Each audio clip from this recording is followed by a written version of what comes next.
Great morning everyone. I hope you all are fit and fine. So today we are going to do simple future tense uses.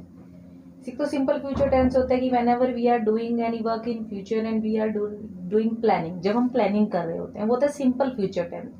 अब simple future tense में what we have to use कि which form of the verb, हमें verb की कौन सी form को use करना है, वो होता है simple future tense. And we have to use will shall. हमें देखो ये तो पता ही है कि हम इसमें विल शेल यूज करते हैं. विल शेल यूज करेंगे, साथ में फर्स्ट फॉर्म यूज करेंगे. So this is the simple future tense. It's also called the future indefinite tense. को क्या बोलते हैं? फ्यूचर इंडेफिनेट टेंस भी बोलते हैं. तो इसमें क्या होता है फ्यूचर इंडेफिनेट टेंस में? you have to use helping verb. Which helping verb you have to use? You have to use will shall and first form of the verb, because with the modals also, modals के साथ भी हम first form use करते हैं. So that's why we use first form of the verb with the will and shall. These are the helping verbs. It's a future indefinite tense. Okay. अब इसमें क्या होता है, एक तो होता है अफर्मेटिव सेंटेंस, इनको पॉजिटिव सेंटेंसेस भी कहते हैं. इन अफर्मेटिव सेंटेंसेस क्या यूज करेंगे? Subject, will shall, first form or object. For example, he will play cricket. You can take any example from yourself. अपनी तरफ से आप कोई भी एग्जाम्पल बना सकते हो. These are the affirmative sentences or positive sentences. Number 2 is these are the negative sentences. अब negative sentences में क्या होता है? You have to use not. उसमें आपने first form लगाई will shall के साथ. In negative sentences you have to use not, but you have to know wherever you have to use not कि नोट का यूज करना कहाँ है. You have to use subject will shall plus not first form. आपको will shall और first form के बीच में नोट का यूज करना है. Then you have to use object. Subject will shall not first form और object means he will not play cricket. I am applying same sentence in all types of the future indefinite in affirmative, negative and interrogative sentences. अब अगर हम एक sentence को apply करते हैं then it will be easy to frame the sentences from affirmative to negative, negative to interrogative. In interrogative sentences, interrogate क्या होता है कि whenever we ask question to someone, interrogate करना means you have to use helping verb before the subject. आपको subject से पहले helping verb लगानी पड़ेगी. Will shall plus subject, first form और object, and in the last you have to put question mark. Means will he play cricket? Question mark. मतलब वो क्या cricket खेलेगा? Question is asking here. इससे future indefinite tense. Future indefinite tense we have done affirmative sentences, negative sentences and interrogative sentences. Same in this picture also. Subject, will shall, verb, base form, the first form, object or extension means timing. That is given. In negative note is used. In interrogative shall or will is used before the subject. देखो subject क्या? I, we, ये हो गया plural form. He, she, you, they. You और they, these are plural. He, she, it's a singular. इनके साथ I, we के साथ आपको shall लगाना है. You have to use shall. And he, she, you, they. You have to use will. The use of will as an auxiliary verb in the future tense can be noticed in the all subject. कि all subjects में इसको notice किया जाता है. Okay? अब देखो इसमें क्या बताया? How to make negative. अब negative sentence को बनाते कैसे? अब हमें सिंपल सेंटेंस का पता है कि we have to use subject, will shall, first form and object. In negative you have to use not in between the sub will shall and first form. Then you have to apply object means I we के साथ you have to shall, you have to use shall not first form. But he, she, it, they, you, ई और name more than one you have to apply will, not, first form and object. So these are the negative sentences. In the form of interrogative, you have to use will shall before the given subject. Okay. So wherever we have to use future indefinite tense. So future indefinite tense का use कहाँ करेंगे? Future indefinite tense is used to express an action that hasn't taken place. जो काम अभी तक हुआ नहीं है. Will take place in future. जो future में होगा. So that is future indefinite tense. कि future में it going to happen in coming time. For example, Billy will play soccer after 1 hour. There is no planning or intention. कोई planning नहीं है, सिर्फ ये बताया कि उठेगा तो वो क्या करेगा? He will play soccer. Future sentence is used in the future indefinite tense. कि simple अगर future की बात करें तो future indefinite ही होता है. For example, there are many examples are given. First one, Sarah will be a mother Winter will come again. Will Jessica see that woman in your school? He will live in the different city. Will they learn English next month? Will he come to see us in the winter? Will he make a cake on Monday? कि वो Monday को cake बनाएगी. So these are the example of future indefinite tense. और future indefinite का use क्या होता है कि काम जो अभी तक हुआ नहीं है बट वो क्या होगा, फ्यूचर में होगा. देयर इज नो प्लानिंग और intention. That is the use of future indefinite tense. तो फ्यूचर इंडेफिनिट टेंस का यूज पता चला कहाँ होता है. Future indefinite tense is use to express that action will done in the time to come, कि जो टाइम आएगा उसमें किया जाएगा. There is no mention about it being completed और कंटिन्यूड, कि काम हुआ नहीं है बट वो काम होने वाला है.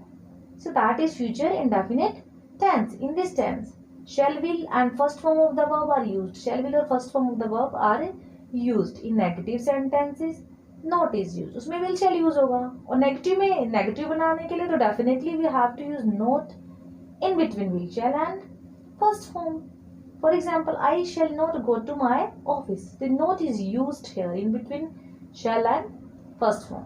In interrogative sentences, shall and will is used in the beginning of the sentence. अब शेल इंटेरोगेटिव में क्या होगा, शेल विल बिगिनिंग में यूज हो जाएंगे. फिर होगा for example will you play cricket, will he play football. तो will is use before the subject. Will क्या क्या यूज हुआ, सब्जेक्ट से पहले यूज हो गया. तो विल ही प्ले क्रिकेट और he will he play, will you और will he, but will is use before the subject. Will का यूज कहाँ किया गया है, सब्जेक्ट से पहले. अब सब्जेक्ट से पहले यूज करेंगे तो क्या होगा, वो फ्यूचर इंडेफिनिट में इंटेरोगेटिव सेंटेंस. फ्यूचर इंडेफिनिट में इंटेरोगेटिव सेंटेंसेस. अब इसमें क्या होता है, simple future functions eight a specific point in the future. This action will occur, कि काम होगा एक स्पेसिफिक टाइम, जैसे कल होगा, कल शाम को होगा, next mean next month, next week etcetera. जो and I go to Alaska this summer, किस समर में हम कहाँ जाएंगे, Alaska. In June my mother will come for a visit, कि जून में मेरी मदर विजिट पे आएगी. यूजुअली हैज कम इंडिकेटर, किसमें क्या होता है कि जो काम यूजुअली होते हैं और स्पेसिफिक टाइम के लिए क्या यूज करते हैं, they will go, they will come, they will help. These are the specific time period which are used in simple future tense. So there are the function of simple future tense. कहाँ होता है simple future tense, has two functions. To talk about something that will or will not happen in the future, जो होगा और future में नहीं होगा. Shall will never retire from teaching ESL to adult, के adult तक मैं रिटायर नहीं होगा. उसके बाद आता है to express willingness, willingness को बताने के लिए. Marry someone is knocking at the door, John I'll get it, कि कोई दरवाजे में नॉक करे, उसको देखो कौन है दरवाजे पे. तो काम जो अफर्मेटिव में क्या होगा, नेगेटिव में वो काम नहीं होगा. तो will और will not, definitely they will apply it. And will be applied before the subject in interrogative sentences. So these are the function of simple future tense. ये function कौन से हैं, simple future tense, कि will और will not को कैसे use करें और कहाँ use होता है. future का future continuous refer to unfinished action. अब हम future continuous पे आ गए हैं. future continuous का use कहाँ होता है, unfinished action, जो काम खत्म ही नहीं हुआ, कि future में वो चल रहा होगा. that will be in progress at a time or later than now. The future continuous is used for quite a few different purposes. The future continuous can be used to project ourselves into the future. Future continuous में क्या structure होता है, in positive sentences, in negative sentences, in interrogative. In positive you have to apply subject will be first form ing. In interrogative you have to apply not between the will plus be. In question मतलब interrogative sentences you have to use will before the subject as usual we are doing in another future tenses. For example, this time next week I will be sunbathing in Bali. Second, by Christmas I will be skiing like a pro.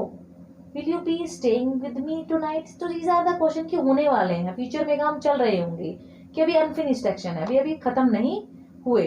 फिर हम कहाँ use करते हैं future continuous का. Future continuous का use करने के लिए हमें क्या करना पड़ेगा, फ्यूचर कॉन्टिन्यूस का यूज करने के लिए हमें उसके पहले तो हमें पढ़ना पड़ेगा कि यूज करते कहाँ है.